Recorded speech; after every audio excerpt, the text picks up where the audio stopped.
बहुत सारी एम्बिशंस और सपनों में से एक आम ख्वाहिश होती है, एक बार कम से कम एक बार तो विदेश यात्रा हो ही जाए। हम सबकी एक फेवरेट, एक ड्रीम कंट्री होती है जहां हम जाना चाहते हैं। और कई बार ऐसा भी होता है कि हमारी जाने की ऐसी कोई इच्छा तो नहीं होती, लेकिन अचानक हालात ऐसे बनते हैं कि हमारी विदेश यात्रा का योग बनता ही बनता है।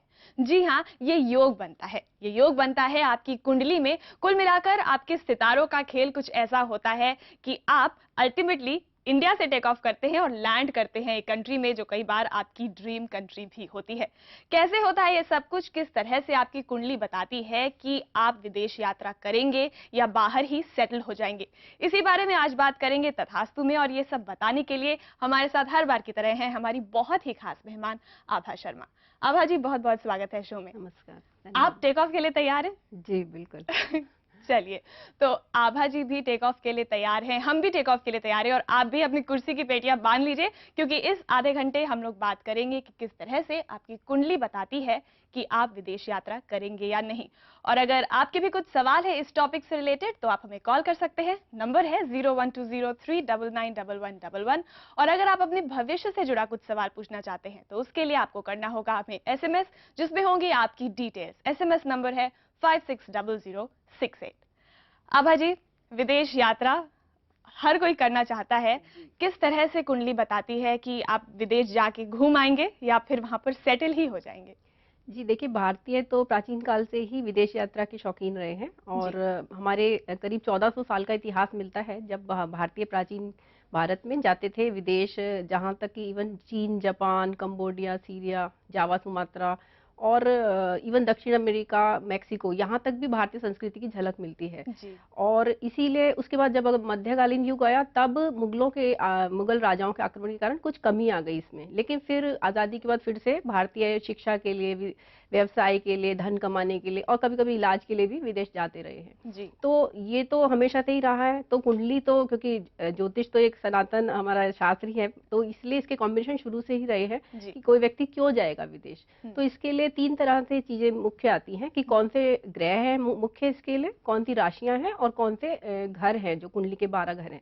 तो इसमें तो जो अगर मूवेबल साइंस, चर राशियां और द्विषभाव राशियां या डुअल साइंस, अगर कुंडली में उन राशियों में ज्यादा प्लैनेट्स बैठे हैं, ग्रह बैठे हैं, तो व्यक्ति को ऐसा उसकी दशाएं जब जब आएंगी उन ग्रहों की, तो वो व्यक्ति विदेश जा सकता है। साथ ही जो चंद्रमा है वो और शुक्र है, ये जलीय ग्रह हैं, तो जलीय ग्रहों की दशाओं में भी व्यक्ति को विदेश यात्रा मिल सकती है। साथ ही अगर हम भाव देखेंगे तो विदेश यात्रा के लिए जो भाव है वो तीसरा घर जो है वो शॉर्ट ट्रेवल का है, तो छोटी छोटी जर्नी, जैसे कोई प्लेजर ट्रिप के लिए जा रहा है 1 हफ्ते के लिए।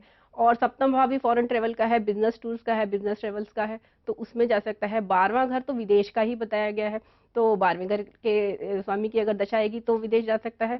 9वां घर जो है, 9वां भाव जो है वो लॉन्ग ट्रेवल्स का घर है, तो 9वां भाव के स्वामी की दशा में भी विदेश यात्रा हो सकती है। जी, यानी एक तरह से आप विदेश की छोटी छोटी यात्रा करें या वहीं पर सेटल हो जाएं, ये सब कुछ आपकी कुंडली में ही लिखा होता है। एक बहुत ही खास रिपोर्ट है इससे रिलेटेड, आइए वो भी देखते हैं।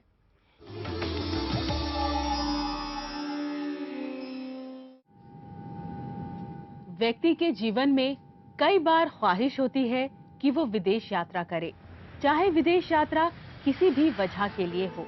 ज्योतिष विधा में ग्रहों की स्थिति का अपना ही लेखा जोखा होता है, जिसे व्यक्ति के जीवन के कुछ महत्वपूर्ण पहलू सामने आते हैं। उनमें से विदेश यात्रा भी एक है।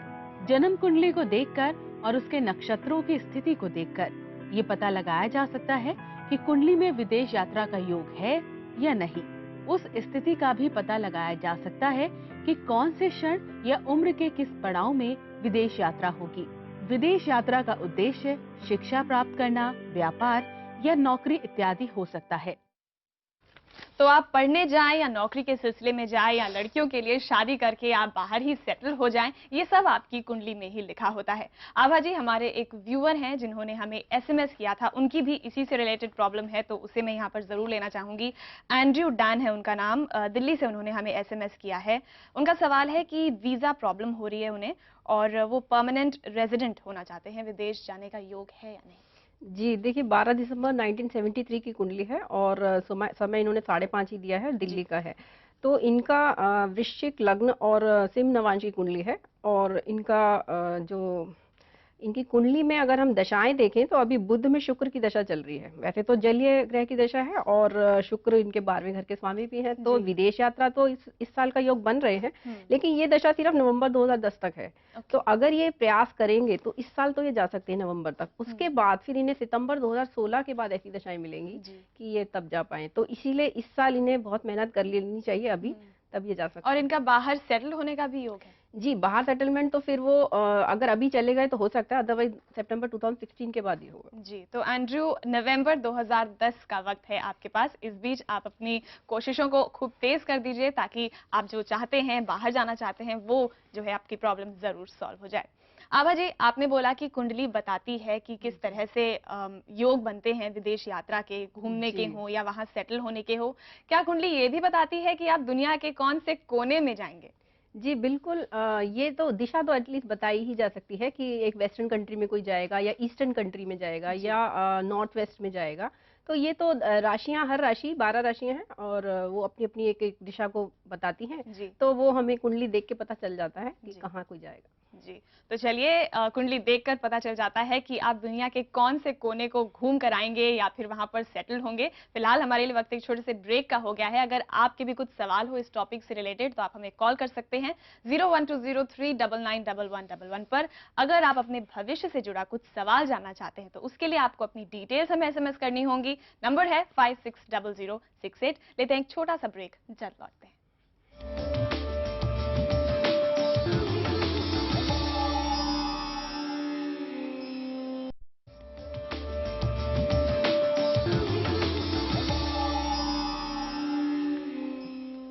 ब्रेक के बाद तथास्तु में आपका एक बार फिर से स्वागत है। आज हम बात कर रहे हैं कि किस तरह से आपकी कुंडली बताती है कि आपके विदेश यात्रा का योग बनेगा या नहीं, या फिर आप विदेश में ही जाके सेटल होंगे या नहीं। अगर आपके मन में कोई सवाल हो इस टॉपिक से रिलेटेड तो आप हमें कॉल कर सकते हैं।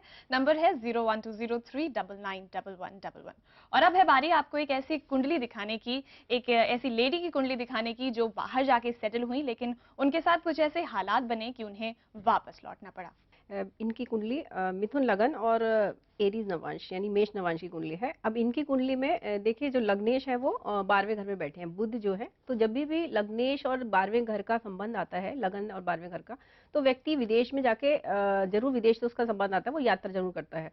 और क्योंकि ये लग्ना लॉर्ड जो है वही बैठ गए हैं 12वें घर में और वो भी सूर्य के साथ बैठे हैं, तो इसीलिए इनको ये इंजीनियर हैं और इन्होंने बीटेक तो इंडिया में ही किया और फिर ये एमएस करने अब्रॉड गई, यूएस गई, अमेरिका, और वहां पे जाके इन्हें फिर जॉब भी मिल गई और ये वहां 7 साल तक इन्होंने जॉब करी।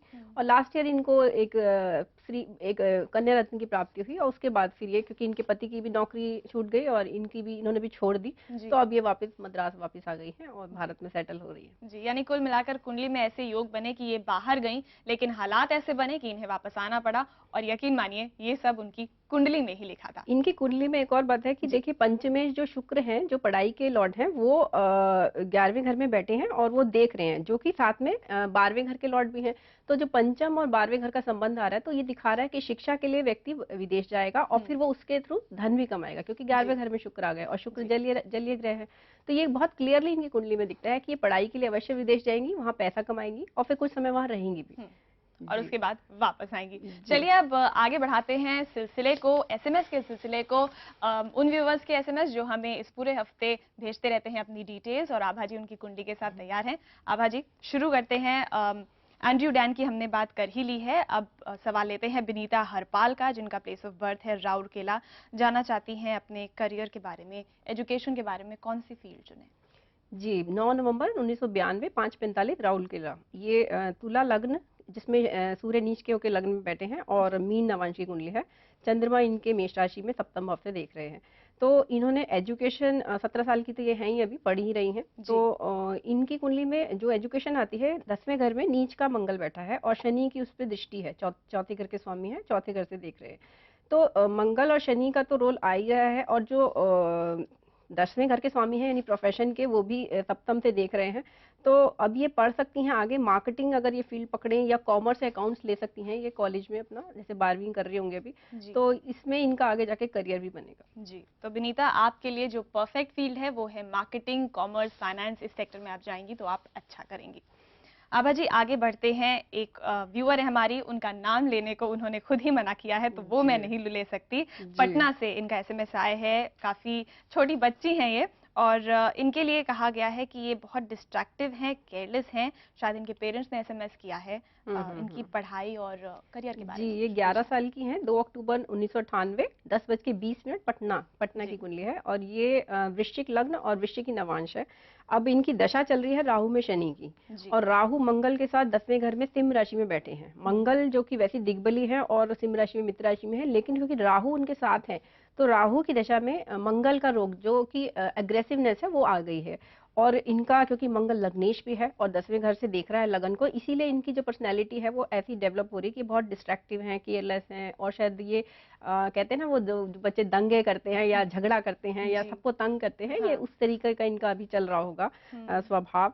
तो ये तो खैर पढ़ाई में भी इसीलिए शायद मन नहीं लग रहा होगा, तो इसलिए ये दशा इनकी तो रहेगी अभी। तो सितंबर 2012 के बाद ये पढ़ाई में तो अच्छा कर लेंगी, तो ऐसी डरने की बात नहीं है। लेकिन इनके माता पिता को ऐसा करना चाहिए, क्योंकि ये दशा ही ऐसी है कि इस टाइम इनकी एनर्जी बहुत लेवल हाई है। तो इस एनर्जी को यूज करने के लिए एक तो ये कोई डांस क्लासेस या कोई स्पोर्ट्स की कोई जैसे बैडमिंटन, आजकल तो लोग कोचिंग देते हैं स्पोर्ट्स के लिए भी, तो ऐसा कुछ ना कुछ इन्हें डेली कोई फिजिकल एक्टिविटी करनी चाहिए, नहीं तो वो एनर्जी कहीं और निकलेगी। तो वो करना जरूरी है, और इसके लिए इंडिविजुअल क्लासेस में करें। अगर ये ग्रुप क्लासेस में ज्वाइन करेंगी तो ये औरों को भी तंग करेंगी, तो वो इनके लिए गाइडेंस है। और दूसरा, ये सरस्वती मंत्र का अगर कर सके, अगर ये करा सके, वैसे तो ये करेंगी नहीं मुझे लगता, लेकिन फिर भी अगर करेंगी तो इन्हें बहुत फायदा होगा। हनुमान चालीसा भी प्रतिदिन करें तो फायदा हो सकता है। जी, तो क्लास 5th में पढ़ती हैं, और इनके पेरेंट्स को हम यही सलाह देंगे कि जैसे आभा जी ने बताया कि बहुत एनर्जेटिक हैं, तो अच्छा होगा अगर इनकी एनर्जी एक पॉजिटिव डायरेक्शन की तरफ मोड़ी जाए। तो आभा जी अगला एसएमएस लेते गुप्ता का, देहरादून इनका प्लेस ऑफ बर्थ है, जानना चाहते हैं करियर फील्ड के बारे में और अपनी पढ़ाई के बारे में। जी, ये 21 साल के हैं, और इनकी कुंडली 18 मई 1989 9:36 देहरादून की कुंडली है। कर्क लगन और कर्क की नवांश है, वर्गोत्तम लगन है, और बीकॉम फाइनल ईयर ये कर रहे हैं। तो आगे इनके लिए आ रहा है कि ये एमबीए करेंगे। अभी तो इनकी पढ़ाई की ही दशा है, ये अभी ना सोचें आगे पैसा वगैरह कमाने के लिए, और ये पढ़ाई कर सकते हैं 2012 तक, तो 2 साल तो इनके पास है ही अभी। और उसके बाद इनको अच्छी जॉब मिल जाएगी, और नवंबर 2012 से इनके जॉब के योग बनेंगे। तो इनका करियर भी अच्छा है, पढ़ाई भी अच्छी है, और इंडस्ट्री अगर ये चुनते हैं तो कुछ ऐसी इंडस्ट्री ले सकते हैं कि जहाँ पे प्रोडक्शन का काम हो या टेक्निकल हो, जिसमें ये आगे मैनेजमेंट का काम कर सकते हैं। यानी प्रोडक्शन और टेक्निकल का काम अगर आप करते हैं तो आपके लिए अच्छा होगा। विशाल जी, मैम थोड़ी देर के लिए एसएमएस के सिलसिले को रोकते हैं, क्योंकि एक सवाल मेरे दिमाग में आ रहा है कि एक बहुत आम बात होती है इंडियन कई घरों में कि लड़कियों की शादी होती है और वो फॉरेन जाकर सेटल हो जाती हैं। जी बिल्कुल। उसका रिश्ता पढ़ाई से नहीं है या नौकरी से नहीं है, ये कुंडली में किस तरह से? बिल्कुल, अगर देखिए सप्तम भाव जो है विवाह का घर है, और 12वां घर जब बताया कि फॉरेन ट्रेवल या फॉरेन कंट्री का घर है, तो जब सप्तमेश अगर 12वें घर में चले जाते हैं, यानी सप्तम भाव के स्वामी 12वें घर में है या उनके साथ युति हो रही है 12वें घर के स्वामी के साथ, तो ऐसा जरूर होता है कि वो व्यक्ति शादी के बाद अब्रॉड चला जाता है। और अगर चौथा घर जो घर है आपका रेसिडेंस है, अगर वो अफ्लिक्टेड है तो हो सकता है वो फॉरेन ही सेटल हो जाए।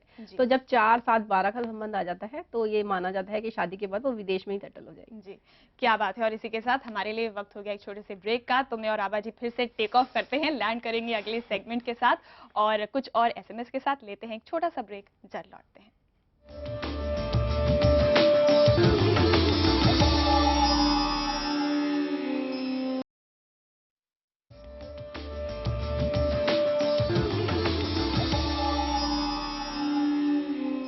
तथास्तु देख रहे हैं आप, और आज हम बात कर रहे हैं कि किस तरह से आपकी कुंडली बताती है कि आप विदेश यात्रा करेंगे या नहीं, या फिर विदेश जाके सेटल होंगे या नहीं। अगर आप भी इससे रिलेटेड कोई सवाल पूछना चाहते हैं तो आप हमें कॉल कर सकते हैं, नंबर है 0120399111। और अगर आप अपने भविष्य से जुड़ा कुछ सवाल पूछना चाहते हैं तो उसके लिए आपको अपनी डिटेल्स हमें एसएमएस करनी होगी, नंबर है 560068। और एक बार फिर से आगे बढ़ाते हैं एसएमएस का सिलसिला, जो आप ही हमें पूरे हफ्ते करते रहते हैं, और आभा जी आपकी कुंडली के साथ तैयार रहती हैं।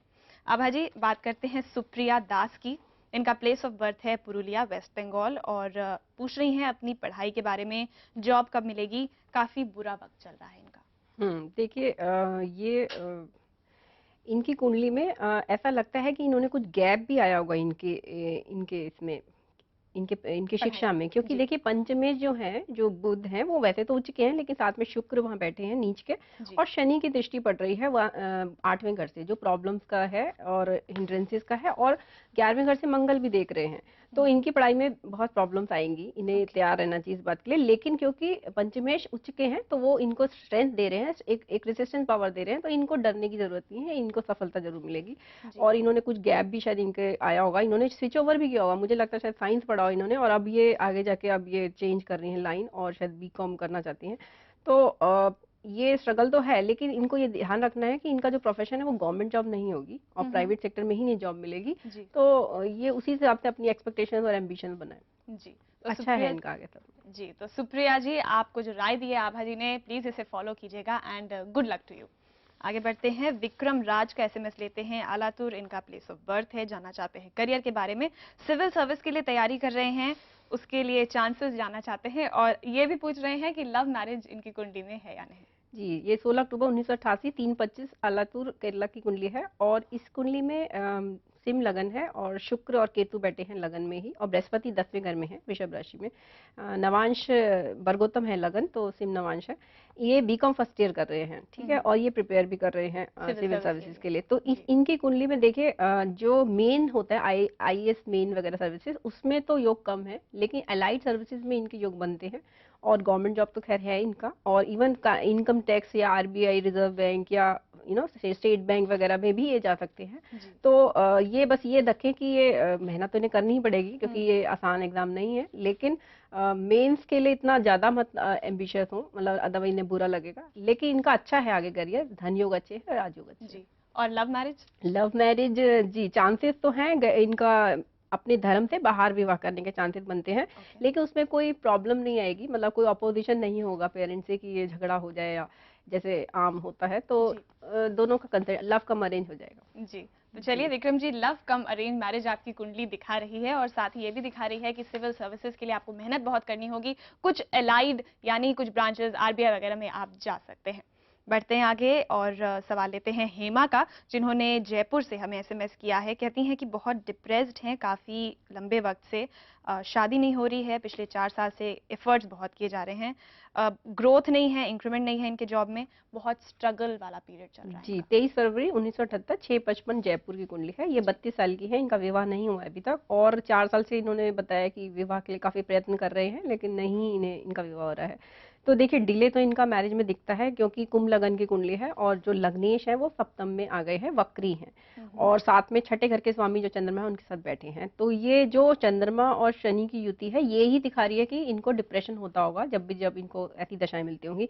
अब दशा भी इस समय चंद्रमा में शनि की ही चल रही है, तो इसीलिए इस समय इनको काफी डिप्रेशन लग रहा है, और ये दशा तो चलेगी अभी कम से कम ये अगले साल जून 2011 तक का है। तो ये इन्हें तब तक तो अपने को थोड़ा कंट्रोल में और बिजी रखना पड़ेगा। जैसे मैंने बताया था, शनि तो कर्म कराते हैं, अगर ये खाली बैठेंगी तो इन्हें बहुत डिप्रेशन होगा। इन्हें हमेशा बिजी रहना चाहिए, माइंड को खुला, मतलब माइंड को कभी भी खाली नहीं छोड़ना चाहिए। और मैरिज का योग, मैरिज के इनके योग बनते हैं जुलाई 2011 के बाद ही, जब इनकी बुध में चंद्रमा में बुध की दशा आ जाएगी, वो अच्छी दशा है, और उसमें इनका विवाह होने के योग है। अभी क्योंकि इनका अफ्लिक्शन का पीरियड है, माइंड अफ्लिक्शन जो भी चल रहे हैं, उसके लिए अगर नारायण कवच प्रतिदिन करे, 108 नारायण कवच इन्हें पूरे करने चाहिए, क्योंकि ये काटना पड़ेगा इन्हें, ये जो समय का इसका जो नेगेटिव इफेक्ट्स हैं, इसके लिए 3 बार नारायण कवच प्रतिदिन करें। 36 दिन करेंगी तो 108 हो जाएंगे, उसके बाद इनके विवाह के अच्छे योग बन जाएंगे। जी, तो हेमा 1 साल का स्ट्रगल और है, तो इस स्ट्रगल वाले पीरियड को आप अपने आप को बिजी रहकर बिताने की कोशिश कीजिए, उसके बाद जून 2011 के बाद सब कुछ अच्छा होगा। एक आखिरी एसएमएस बचता है आभा जी, अमित का एसएमएस है, दिल्ली इनका प्लेस ऑफ बर्थ है। कहते हैं कि बीएससी करने का मन नहीं है, कौन सी लाइन इन्हें चुननी चाहिए? जी, 2 अगस्त 1991 7:20 दिल्ली की कुंडली है, सिम लगन है, और लगन में ही बुध दिग्बली है, शुक्र वक्री है, और मंगल बैठे हैं। तो चौथे घर के स्वामी है, राजयोग धन योग बहुत ही अच्छे दिख रहे हैं कुंडली में। इनकी कुंडली में देखिए राहु पंचम में बैठा है, और दशा भी इस समय चल रही है शुक्र में राहु की, ठीक है। पंचम भाव जो शिक्षा का भाव है, और यहाँ राहु बैठा है, तो एजुकेशन का तो पीरियड है इनका ये। अब इनका मन फिजिक्स में नहीं लग रहा है, तो उसके लिए ये वैसे चाहे तो इसे कंटिन्यू कर सकते हैं, 2 साल में बीएससी हो जाएगा इनका। लेकिन अगर फिर भी अगर स्विच ओवर करना चाहते हैं तो साइकोलॉजी में, कॉमर्स लाइन में या मैथ्स ऑनर्स कर सकते हैं, या फिर वीडियो एडिटिंग वगैरह में भी जा सकते हैं। और अगर ये कर लेते हैं तो इनके 24 साल में बहुत अच्छा योग है गवर्नमेंट जॉब के। तो ये थोड़ा अगर धैर्य रखें तो ये दशा निकाल लें और पढ़ाई इनकी हो जाएगी। लेकिन राहु की दशा है तो इन्हें ध्यान रखना पड़ेगा, इस समय इनका मन भटक रहा है और ये किसी अफेयर में भी पढ़ सकते हैं, लव अफेयर वगैरह में। तो जो भी ये मेहनत करेंगे शिक्षा में, उससे जैसे 80% की मार्क्स आते हैं तो इनकी इस समय 60% ही आएंगे। तो इसलिए इन्हें ज्यादा मेहनत करनी चाहिए अगर शिक्षा में अच्छे नंबर लेने हैं तो और आगे अच्छा है। तो अमित, आगे सब कुछ अच्छा है, शिक्षा में अगर आपको आगे बढ़ना है तो मेहनत तो करनी ही होगी। और कई ऑप्शंस भी दिए आभा जी ने कि अगर आपका बीएससी करने का मन नहीं कर रहा है तो आप और भी ऑप्शंस हैं, खुले हुए हैं आपके पास, आप उन्हें भी अपनी जिंदगी में शामिल कर सकते हैं। आभा जी, एसएमएस का सिलसिला तो खत्म हो गया, लेकिन एक छोटा सा सवाल, बहुत ही संक्षिप्त में इसका जवाब जानना चाहूंगी कि पिछले दिनों जब रिसेशन हुआ तो बहुत सारे इंडियंस जो बाहर सेटल थे, बाहर जॉब कर रहे थे, उन्हें वापस अपने देश लौटना पड़ा। ये भी कुंडली का ही खेल? जी बिल्कुल। देखिए, आपके जीवन में दशाएं आती हैं, अच्छी दशाएं आती हैं धन कमाने की, या अच्छा पीरियड होता है तो आप विदेश भी जाते हैं और भोग विलास और सब आपको सुविधाएं मिलती हैं। लेकिन जब 6, 8, 12 यानी कुंडली के छठा घर जो कि दुश्मन और आपके ऑपोजिशन और बीमारियों का घर है, उसकी दशा आती है, या फिर 8वां घर जो प्रॉब्लम्स इंड्रेंसेस का है, स्ट्रगल फेज है, उसकी दशा आती है, या 12वां घर जो लॉसेस का है, तो जब ऐसी दशा इन घरों की आती है तब इंसान को वो अच्छे से अच्छी स्थिति से, मतलब अच्छी से जॉब भी छूट जाएगी। और ऐसे जैसे मैंने बताया कि अगर एम्प्लॉयर की पॉलिसी ही बदल गई, कॉर्पोरेट पॉलिसी की, उन्होंने 2000 लोगों को फायर कर दिया तो आपकी जॉब चली गई। तो ऐसे बहुत सारे लोग, हमारे पास बहुत सारी ऐसी कुंडलियां हैं जो रिसेशन के चलते आए। और पिछले साल तो एक मेरे पास बिल्कुल लेटेस्ट कुंडली है जिसमें कि 1 साल तक उन्हें अभी तक जॉब नहीं मिली है, बीटेक है और बहुत अच्छा उनका एक्सपीरियंस भी है सब कुछ, लेकिन अब अच्छी दशा आएगी तो उनको मिलेगा। तो ऐसे लोग हैं, तो आप ये मत समझिए कि आपका खराब जिंदगी हो गई, अब जिंदगी भर खराब रहेगा। जैसे ही वो खत्म समय होगा वो खराब दशा का, आपका अच्छा, क्योंकि कुंडली के योग बहुत महत्वपूर्ण होते हैं जो कि आपके पिछले जन्म के कर्म है और इस जन्म के कर्म। आभा जी, बहुत बहुत धन्यवाद यहाँ पर आने के लिए और ये सारी बातें हमसे शेयर करने के लिए। Thank you. तो दोस्तों, तथास्तु में हमारा आज का सफर बस इतना ही। अगले हफ्ते आपसे फिर से होगी मुलाकात एक नए टॉपिक के साथ। इस पूरे हफ्ते आप हमसे जुड़े रह सकते हैं, अपने डिटेल्स एसएमएस करते रहिए। नंबर है 560068। फिलहाल के लिए हमें दीजिए इजाजत और देखते रहिए प्रज्ञा, जो आपको मिलाए बेहतर आपसे।